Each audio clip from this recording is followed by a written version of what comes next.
നമസ്കാരം. ദേശീയം സാർവദേശീയത്തിലേക്ക് ഏവർക്കും സ്വാഗതം.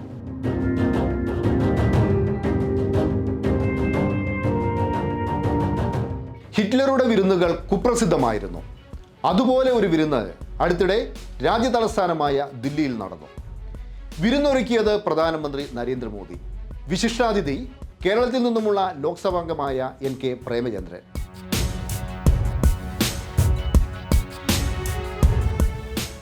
ഹിറ്റ്ലർ ലോകം കണ്ട ഏറ്റവും വലിയ ഫാസിസ്റ്റ്, നാസി വംശീയ വിദ്വേഷത്തിൻ്റെ സൃഷ്ടാവും പ്രയോക്താവും. കൊന്നുതള്ളിയത് ലക്ഷക്കണക്കിന് നിരപരാധികളെ. നാസി വംശീയതയ്ക്ക് ആളെ കൂട്ടാൻ ഹിറ്റ്ലർ മിടുക്കനായിരുന്നു.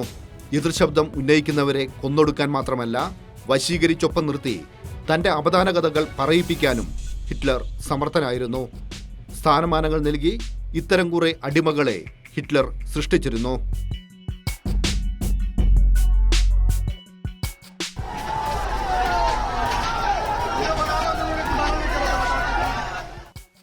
ഇതൊന്നും നാസി ഭീകരതയുടെ ദൃശ്യങ്ങളല്ല.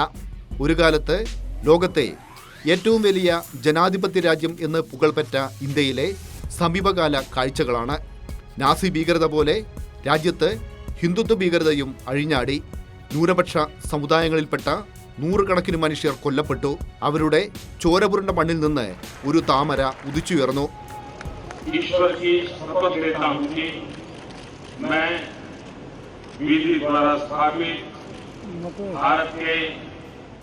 മോദിക്കെതിരെ ശക്തമായ എതിർപക്ഷമുണ്ട്.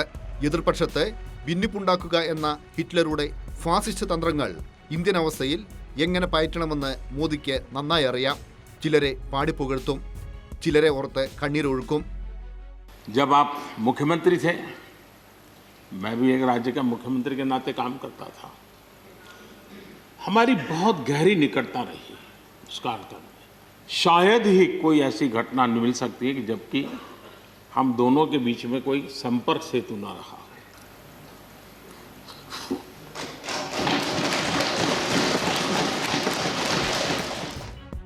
മോദി പ്രശംസിച്ചതിന് പിന്നാലെ ഗുലാം നബി ആസാദ് കോൺഗ്രസ് വിട്ടു. ജമ്മു കാശ്മീരിൽ പുതിയൊരു പാർട്ടി രൂപീകരിച്ചു. ജമ്മു കാശ്മീരിൽ നിയമസഭാ തെരഞ്ഞെടുപ്പ് നടക്കുമ്പോൾ BJPയുമായി കൈകോർത്ത് മത്സരിക്കാൻ തയ്യാറെടുത്തിരിക്കുകയാണ് ഗുലാം നബി ആസാദ് എന്ന പഴയ കോൺഗ്രസ് നേതാവ്.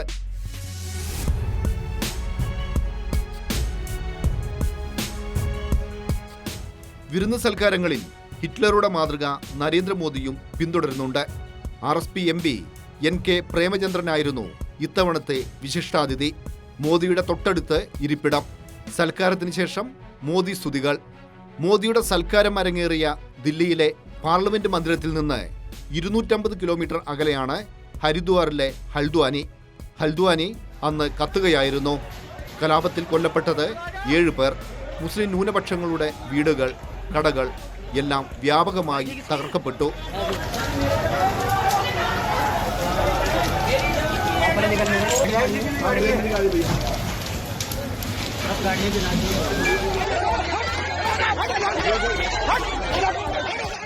മോദിയുടെ നയങ്ങളോട് വിയോജിക്കുന്ന ഒരു വലിയ ജനത പ്രേമചന്ദ്രനെ തിരഞ്ഞെടുത്തയച്ചത് മോദിയുടെ വിരുന്നിൽ പങ്കെടുക്കാനായല്ല, മറിച്ച് മോദിയുടെ വർഗീയ രാഷ്ട്രീയത്തിനെതിരെ പ്രതികരിക്കാനാണ്.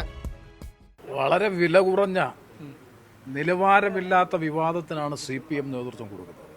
പാർലമെന്ററി പ്രവർത്തന രംഗത്ത് അവാർഡുകൾ ലഭിച്ചിട്ടുള്ള പേരാണ് മിക്കവാറും അതിൽ പങ്കെടുത്തിട്ടുള്ള ആൾക്കാരെല്ലാം. എത്ര തെരഞ്ഞെടുപ്പുകളിൽ മത്സരിച്ചതെല്ലാം RSPയുടെ സ്ഥാനാർത്ഥിയായി തന്നെയാണ് മത്സരിച്ചത്. തുടർന്നും RSP ആയി തന്നെ നിലകൊള്ളും.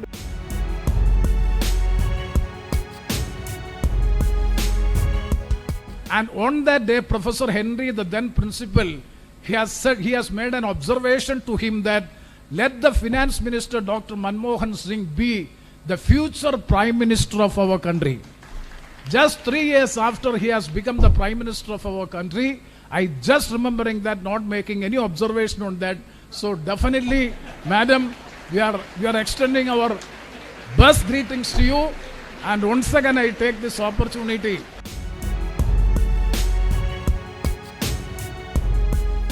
BMS നിങ്ങൾക്കെല്ലാം അറിയാമല്ലോ. BJP എന്ന് പറയുന്നത് സംഘ് പരിവാർ സംഘടനയല്ല. ഞാൻ മനസ്സിലാക്കുന്നത് ശരിയാണെങ്കിൽ RSSും ബജ്രംഗദളും ABVPയും അതുപോലെ BMSും ഒക്കെയാണ് സംഘപരിവാർ സംഘടനകൾ. ആ സംഘപരിവാർ സംഘടനയിൽ BMSന് നേതൃത്വം കൊടുക്കുന്നത് മുഴുവൻ RSS നേതാക്കന്മാരാണ്.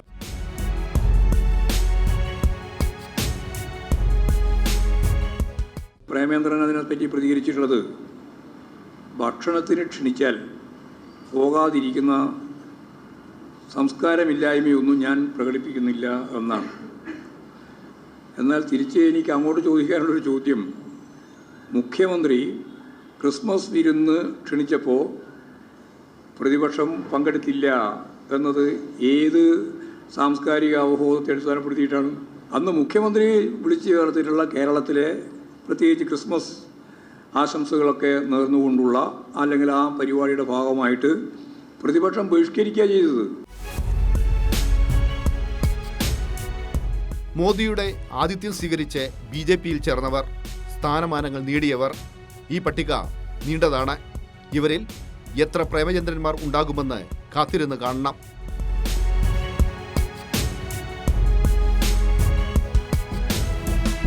കാർഷിക ശാസ്ത്രജ്ഞനായ ഡോക്ടർ MS സ്വാമിനാഥന് മരണാനന്തര ബഹുമതിയായി ഭാരതരത്ന നൽകാൻ കേന്ദ്ര സർക്കാർ തീരുമാനിച്ചിരിക്കുന്നു. MS സ്വാമിനാഥൻ കാർഷിക രംഗത്തെ പ്രതിസന്ധികൾ പരിഹരിക്കാനുള്ള കുറേ നിർദ്ദേശങ്ങൾ മുന്നോട്ട് വെച്ചിരുന്നു. എന്നാൽ അവയിലെ ഒന്നുപോലും ഇതുവരെ നരേന്ദ്രമോദി സർക്കാർ നടപ്പിലാക്കിയിട്ടില്ല. അയോധ്യയിൽ വൻ രാമക്ഷേത്രം കെട്ടിയുയർത്തിയാൽ കർഷകരുടെ കണ്ണീരോ വേദനയോ തീരില്ല.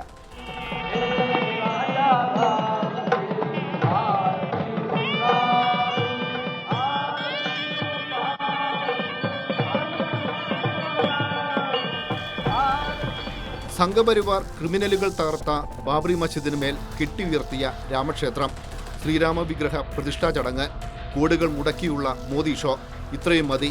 രാജ്യത്തെ ജനാധിപത്യ പ്രക്ഷോഭങ്ങളെല്ലാം കെട്ടടങ്ങുമെന്നാണ് നരേന്ദ്രമോദി കണക്കുകൂട്ടിയത്. പക്ഷേ കർഷകർക്ക് വീണ്ടും തെരുവിലിറങ്ങേണ്ടി വന്നു.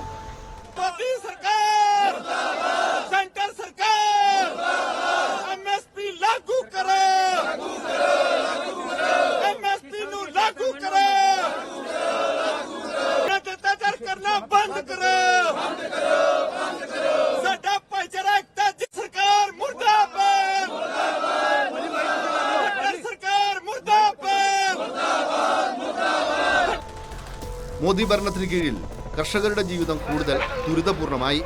കാർഷികോൽപ്പന്നങ്ങളുടെ വില കുത്തനെ ഇടിഞ്ഞു. കർഷകർ കാർഷികോൽപ്പന്നങ്ങൾ കാലിത്തീറ്റയാക്കുന്നതും രാജ്യം കണ്ടു.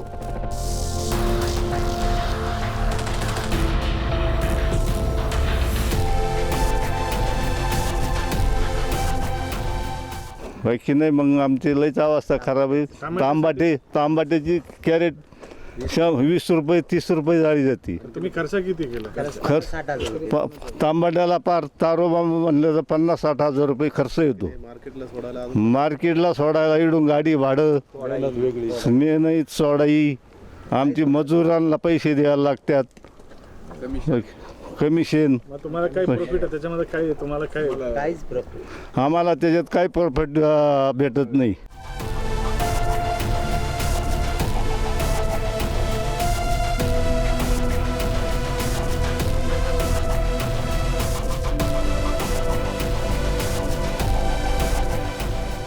കർഷകരുടെ പ്രതിഷേധം തണുപ്പിക്കാൻ വേണ്ടിയാണ് വർഷം തോറും കർഷകർക്ക് 6000 രൂപ വീതം ധനസഹായമായി മോദി സർക്കാർ പ്രഖ്യാപിച്ചത്. പക്ഷേ പ്രതിസന്ധി തീരുകയല്ല, കൂടുതൽ രൂക്ഷമാവുകയാണ് ചെയ്തത്. കടക്കെണിയിലകപ്പെട്ട 1 ലക്ഷം കർഷകരാണ് മോദി ഭരണത്തിന് കീഴിൽ ആത്മഹത്യ ചെയ്തത്. കാർഷിക പരിഷ്കരണ നിയമങ്ങൾ പിൻവലിക്കണം, മെച്ചപ്പെട്ട മിനിമം താങ്ങുവില ഉറപ്പുവരുത്തണം തുടങ്ങിയ ആവശ്യങ്ങളുമായി കർഷകർ സമരം ആരംഭിച്ചു. സമരത്തെ മോദി സർക്കാർ നേരിട്ടതിങ്ങനെ.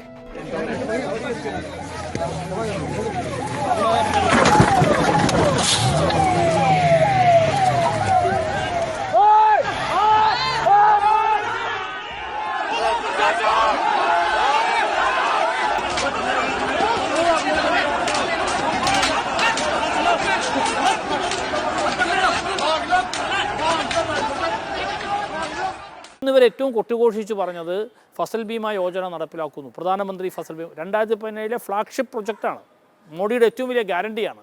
പക്ഷേ ആ ഗ്യാരണ്ടിയിൽ എന്താണ് സംഭവിച്ചത്? ഇവിടെ ആർക്കും തന്നെ ഗുണകരമല്ലാത്ത വിധത്തിൽ ഇത് പൂർണ്ണമായി 57,000 കോടി രൂപയാണ് 2017 ശേഷം ഈ ഫസൽ ബീമ യോജന വന്നതിന് ശേഷം ഈ കഴിഞ്ഞ 6 വർഷത്തിനകത്ത് വലിയ കോർപ്പറേറ്റ് കമ്പനികൾക്കുണ്ടായിരിക്കുന്ന ലാഭം. കർഷകർക്ക് വേണ്ടി സർക്കാർ, സ്റ്റേറ്റ് ഗവൺമെൻറ്റും കേന്ദ്ര ഗവൺമെൻറ്റുമാണ് പ്രീമിയം അടയ്ക്കുന്നത്. ആ പ്രീമിയം പക്ഷേ അത് പ്രകാരം നഷ്ടം വരുന്ന കർഷകർക്ക് നഷ്ടപരിഹാരം ലഭിക്കുന്നില്ല. ആ നഷ്ടപരിഹാരം ലഭിക്കുന്നില്ല എന്ന് മാത്രമല്ല, ഇവർക്ക് 57,000 കോടിയുടെ ആനുകൂല്യം കിട്ടുകയും ചെയ്തു. അപ്പോൾ ഇത് കോർപ്പറേറ്റുകൾക്ക് ഗുണകരമാവുന്ന ഒരു പദ്ധതിയാണ്. LICയെ പോലെ, ലൈഫ് ഇൻഷുറൻസ് കോർപ്പറേഷൻ പോലെ ഈ ഇൻഷുറൻസും പൊതുമേഖലയിൽ വരണം. അങ്ങനെയാകുമ്പോൾ കോർപ്പറേറ്റുകൾക്ക് പോവില്ല, അത് സർക്കാരിൻ്റെ കയ്യിൽ ആ പൈസ നിൽക്കും. മാത്രമല്ല കർഷകർക്ക് LICയിൽ നിന്ന് കിട്ടുന്നത് പോലുള്ള സേവനം കാർഷിക മേഖലയിലെ നഷ്ടം വന്നാൽ അത് മഴ പെയ്യുന്നത് കൊണ്ടാവാം, അല്ലെങ്കിൽ രോഗം വന്നതുകൊണ്ട് വരുന്ന രോഗം കൊണ്ട് വിളനഷ്ടം ഉണ്ടാവുന്നതാവാം, മറ്റെന്തെങ്കിലും കാരണങ്ങളാൽ വിളനഷ്ടം വരാം, ഉണക്കുകൊണ്ട് വരാം, അല്ലെങ്കിൽ വരൾച്ച കൊണ്ട് വരാം. എന്തു വന്നാലും അവർക്കതിനുള്ള ഒരു പരിഹാരം ഉണ്ടാവും. കാർഷിക മേഖലയിലെ പ്രതിസന്ധിക്ക് പരിഹാരം കാണാനായി അന്നത്തെ UPA സർക്കാർ ഡോക്ടർ MS സ്വാമിനാഥന്റെ നേതൃത്വത്തിൽ കാർഷിക കമ്മീഷനെ നിയോഗിച്ചു. കർഷകർക്ക് മെച്ചപ്പെട്ട മിനിമം വേതനം ലഭിക്കാനുള്ള നിർദ്ദേശങ്ങൾ കമ്മീഷൻ മുന്നോട്ട് വെച്ചു. കാർഷികോൽപ്പന്നങ്ങളുടെ ഉൽപ്പാദന ചെലവും ചെലവിന്റെ പകുതിയും കൂടിയ തുക മിനിമം താങ്ങുവിലയായി നൽകണം എന്നതായിരുന്നു പ്രധാന ശുപാർശ. ശുപാർശ നടപ്പിലാക്കാൻ UPA സർക്കാർ തയ്യാറായില്ല. അധികാരത്തിൽ വന്നാൽ സ്വാമിനാഥൻ കമ്മീഷൻ ശുപാർശകൾ നടപ്പിലാക്കുമെന്ന വാഗ്ദാനവുമായാണ് നരേന്ദ്രമോദി 2014 വോട്ടർമാരെ സമീപിച്ചത്. വർഷം 10 കഴിഞ്ഞു. ഇതുവരെ വാഗ്ദാനം നടപ്പിലാക്കിയിട്ടില്ല. ഒരു പതിറ്റാണ്ടിനിടയിൽ എഴുതിത്തള്ളിയത് കോർപ്പറേറ്റുകളുടെ 15 ലക്ഷം കോടി രൂപയുടെ കിട്ടാക്കടമാണ്. പക്ഷേ കർഷകർക്ക് മികച്ച മിനിമം താങ്ങുവില നൽകാൻ മോദിയുടെ പക്കൽ പണമില്ല.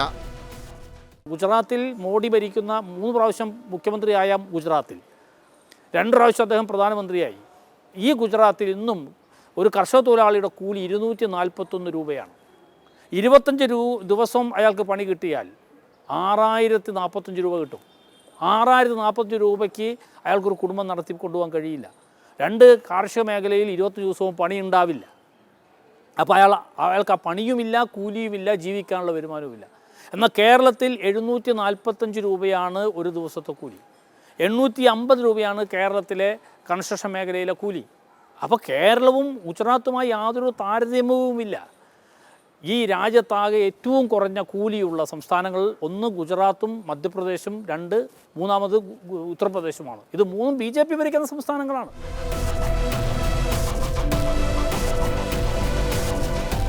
അയോധ്യയിലെ രാമക്ഷേത്രം വർഗീയ ധ്രുവീകരണം സൃഷ്ടിച്ച് BJPക്ക് വോട്ട് നേടാനുള്ള എളുപ്പവഴിയാകാം. പക്ഷേ ഈ ഹിന്ദുത്വ രാഷ്ട്രീയം ആർക്കും അന്നം നൽകില്ല. അംബാനിമാരും അദാനിമാരും കൂടുതൽ ധനികരാകുമ്പോൾ കർഷകർ ജീവിക്കാനുള്ള സമരവുമായി തെരുവിലിറങ്ങുകയാണ്.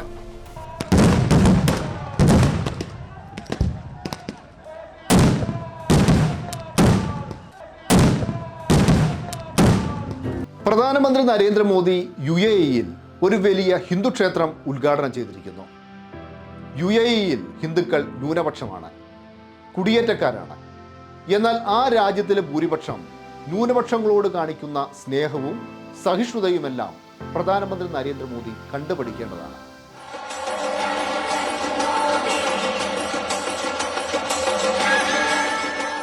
ഇത് ഇന്ത്യയിലെ ഏതെങ്കിലും നഗരത്തിൽ നിന്നുള്ള ദൃശ്യമല്ല. UAEയിലെ അബുദാബിയിൽ BJP അനുകൂല പ്രവാസി സംഘടനയായ IPF മോദിക്ക് നൽകിയ സ്വീകരണമാണിത്. ഒരു ഇസ്ലാമിക രാജ്യമാണ് UAE. അവിടുത്തെ ഭരണകൂടവും ജനങ്ങളും പുലർത്തുന്ന സഹിഷ്ണുത കാണുക.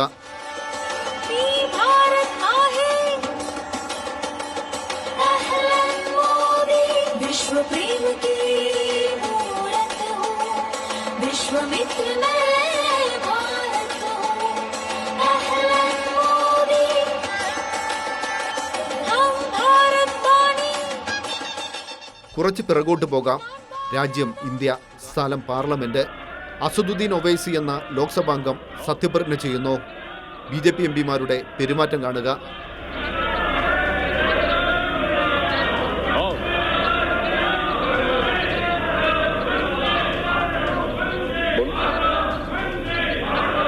मैं असदुद्दीन ओवैसी जिसे लोकसभा का रुकन मुंतखब किया गया है.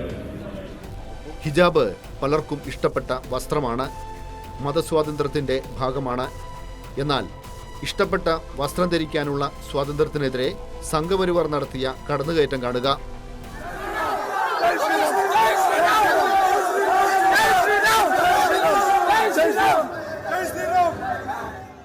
ഇനി UAE-യിൽ പ്രധാനമന്ത്രി നരേന്ദ്രമോദിക്കായി സംഘടിപ്പിച്ച പരിപാടിയിലെ ജനക്കൂട്ടത്തെ കാണുക. ഇവരെല്ലാം ഹിന്ദുക്കളാണ്. എല്ലാവരും ധരിച്ചിരിക്കുന്നത് അവർക്കിഷ്ടമുള്ള വസ്ത്രങ്ങളാണ്. ഇന്ത്യയിൽ സംഘപരിവാർ നടത്തുന്ന ഹിജാബ് വിരുദ്ധ സമരം പോലെ UAE-യിൽ ആരും ഹിന്ദുക്കൾക്ക് മേൽ ഡ്രസ് കോഡ് അടിച്ചേൽപ്പിക്കുന്നില്ല.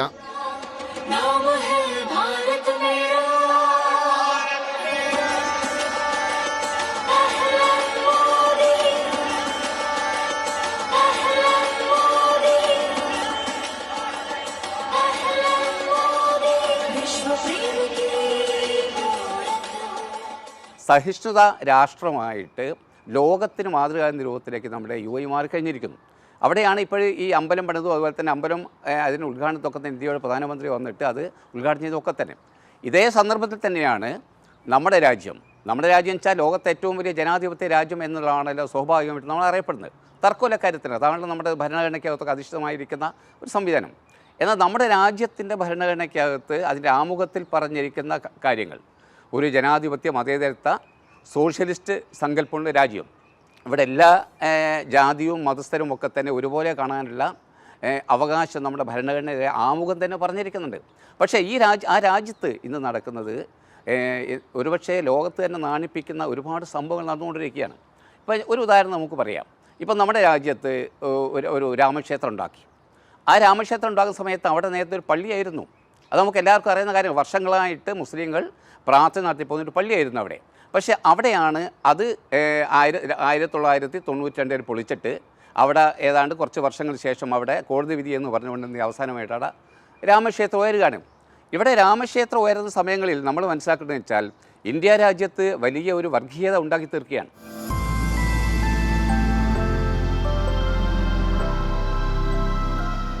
ബാബറി മസ്ജിദ് തകർത്താണ് അയോധ്യയിൽ രാമക്ഷേത്രം കെട്ടി ഉയർത്തിയിരിക്കുന്നത്. ഉദ്ഘാടന ചടങ്ങ് ഒരു മതപരമായ ചടങ്ങായിരുന്നില്ല, ഒരു രാഷ്ട്രീയോത്സവമായിരുന്നു. അയോധ്യ കൊണ്ട് തീർന്നില്ല. വാരാണസിയിലെ ഗ്യാൻവാബി മസ്ജിദിന്റെ നിലവറയിൽ പൂജ ആരംഭിച്ചിരിക്കുന്നു. അവിടെയും തീർന്നില്ല. ഉത്തരാഖണ്ഡിൽ ഏകീകൃത സിവിൽ നിയമം എന്ന പേരിൽ ന്യൂനപക്ഷ വിരുദ്ധ ബിൽ പാസാക്കി. പിന്നാലെ ഹൽദ്വാനിയിൽ കലാപം.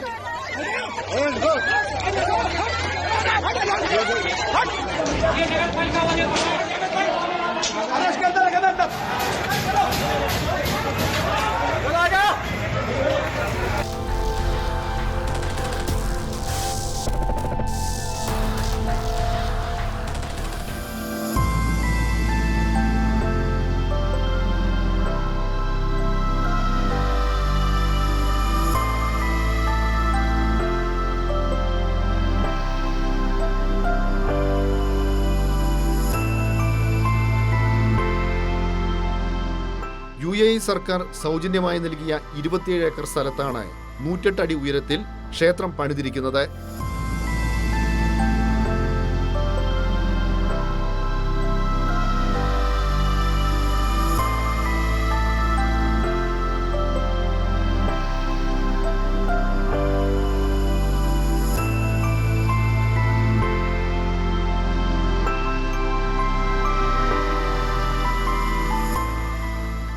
ഇത് ഇന്ത്യ മഹാരാജ്യത്തിന് വലിയൊരു പാഠമായി കാണേണ്ടതാണ്. കാരണം ഇന്ത്യയുടെ പ്രധാനമന്ത്രിയായ നരേന്ദ്രമോദിക്ക് കണ്ണു തുറക്കാൻ വേണ്ടിയുള്ള വലിയൊരു കാഴ്ചയായിട്ട് ഇത് മാറേണ്ടതാണ്. കാരണം ഈ രാജ്യത്ത് എത്ര മനോഹരമായിട്ടാണ് മനുഷ്യർ ഒരു മതങ്ങളുടെ വേലിക്കെട്ടുകളും ഇല്ലാതെ ജീവിക്കുന്നത്. പക്ഷേ നമ്മുടെ നാട്ടിലോ ഇന്ത്യൻ പ്രധാനമന്ത്രി കാണേണ്ടത് ഇന്ത്യൻ പ്രധാനമന്ത്രി മൂക്കിന് താഴെ വരെ മതന്യൂനപക്ഷങ്ങൾ ആക്രമിക്കപ്പെടുകയാണ്, അവർ കൊല്ലപ്പെടുകയാണ്. ഇതൊക്കെ നേതൃത്വം കൊടുക്കുന്ന ഒരു പ്രസ്ഥാനത്തെ അതിൻ്റെ പ്രസ്ഥാനത്തോടൊപ്പമാണ് നമ്മുടെ നരേന്ദ്രമോദിയും സഞ്ചരിച്ചുകൊണ്ടിരിക്കുന്നത്. ഇന്ത്യൻ പാർലമെൻറ്റിനെ പോലും മതവിശ്വാസത്തിൻ്റെ ഒരു ക്ഷേത്രമാക്കി മാറ്റിക്കൊണ്ട്, അല്ലെങ്കിൽ ഒരു പ്രത്യേക മതവിഭാഗത്തിന് മാത്രം ക്ഷേത്രമാക്കി മാറ്റിക്കൊണ്ട് വലിയൊരു നമ്മുടെ രാജ്യം വലിയൊരു പ്രതിസന്ധി നേരിടുകയാണ് ഈ സമയത്ത്. കാരണം ഇത് ഹിന്ദു രാഷ്ട്രമാണ് എന്ന് പറയാൻ വേണ്ടിയാണ് അവർ ശ്രമിച്ചുകൊണ്ടിരിക്കുന്നത്. ഇത് തീർച്ചയായിട്ടും പ്രതിഷേധാർഹമാണ്. ഇന്ത്യ മഹാരാജ്യത്തിന് ഇന്ത്യൻ പ്രധാനമന്ത്രി ഇതൊക്കെ വന്ന് കാണുമ്പോൾ ഞങ്ങൾക്ക് അദ്ദേഹത്തോട് പറയാനുള്ളത്, നിങ്ങൾ നമ്മുടെ രാജ്യത്ത് പോയിട്ട് ഇതേപോലെ അവിടെ ഈ മതസൗഹാർദ്ദം കൊണ്ടുവരാൻ വേണ്ടി എത്ര മനോഹരമായിട്ടാണ് മനുഷ്യർ ഇവിടെ ജീവിക്കുന്നതെന്ന് അദ്ദേഹം കാണേണ്ടതാണ്. അത് നമ്മുടെ നാട്ടിലും മതന്യൂനപക്ഷങ്ങൾക്ക് സംരക്ഷണം കൊടുക്കാൻ വേണ്ടി അദ്ദേഹം തയ്യാറാക്കണമെന്നാണ് ഇതുപോലെ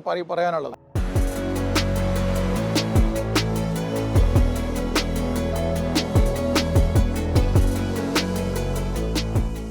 UAE ഒരു ഇസ്ലാമിക രാജ്യമാണ്. ഹൈന്ദവ ഭൂരിപക്ഷത്തിന്റെ മതവിശ്വാസം സംരക്ഷിക്കാനായി UAE സർക്കാർ പുലർത്തുന്ന സ്നേഹവും സഹിഷ്ണുതയും പ്രധാനമന്ത്രി നരേന്ദ്രമോദി കണ്ടുപഠിക്കണം.